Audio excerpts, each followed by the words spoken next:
Okay, we're going to jump right into number two. I suppose I should number these. What antibiotics are you allergic to? This is a really important. This is an important thing to get right. If your kids are allergic to antibiotics, you should really have it written down and stuffed in their wallet or their purse or something so that they can have access to that information. But as well as knowing what antibiotics you're allergic to, um, that isn't enough. I hate to tell you, you really got to be on your toes these days because somebody else is not going to be. I was in a urgent care clinic with somebody I was responsible for. Well, actually, no, it wasn't. It wasn't somebody I was responsible for. I was in an urgent care clinic, and I had the allergy information up here, and so I went down the list of allergens with the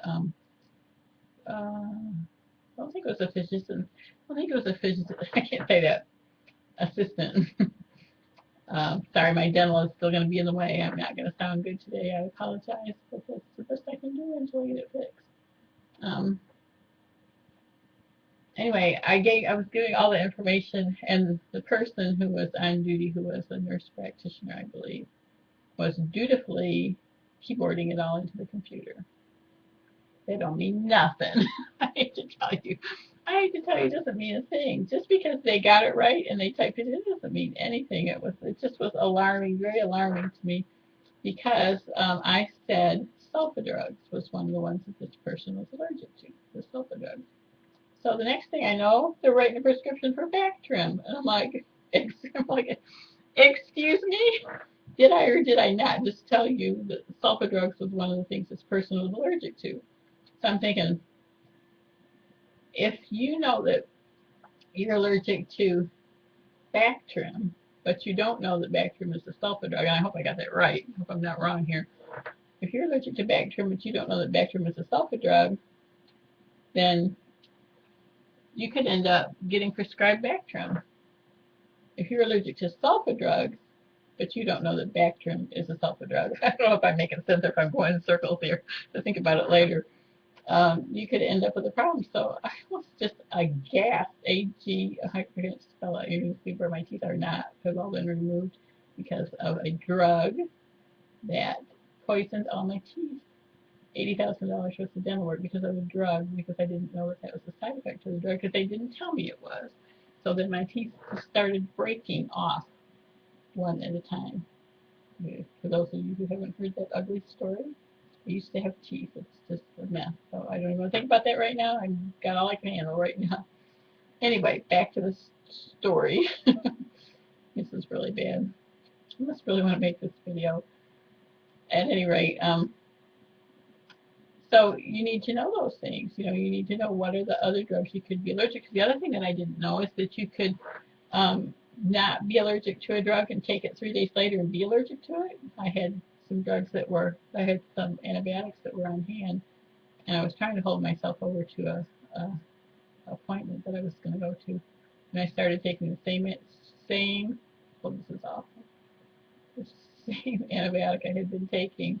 I need to hide in the darkness. Again, this is not good.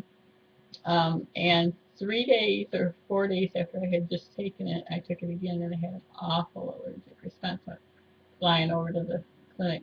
I also took a dose of Benadryl. I would encourage you to keep either the brand name or the generic liquid with you in your vehicle. Not in the hot vehicle, though I wouldn't put it in the hot vehicle, but either in your home or at work or some where you can have access to it at all times because you really might want to do that. I can't give you any advice. Obviously, we're over 4 minutes here. Um, but you might want to take the liquid allergy liquid. I think it's the diphenhydramine HCI is what it is. I don't know. You have to look on the label, but look on the Benadryl label. But like something that has the same ingredient in it as liquid Benadryl does, and take that on your way in if you have an allergic response. So you really need to know that you weren't allergic to this drug last Tuesday. This Tuesday you might be allergic to it, and be prepared. And I think you should always have liquid allergy medicine in your house because there's lots of other times that it would be a bee sting that could become a real problem before you can get medical help. Um, if you're highly allergic to them, you should have one of those, what do they call them? I can't remember the name of them, the little pens you stick into your leg. I don't know the name of it right now. I think it's got like adrenaline in it or something. Cortisone, adrenaline, I don't know what it is in it. But so anyway, we're over 5 minutes. So please know the other drugs in the same family. If you're allergic to a cephalosporin, you might want to know what the names of the other cephalosporins are. If you're allergic to aspirin, which I never was and am now, also as you get older you can develop allergies.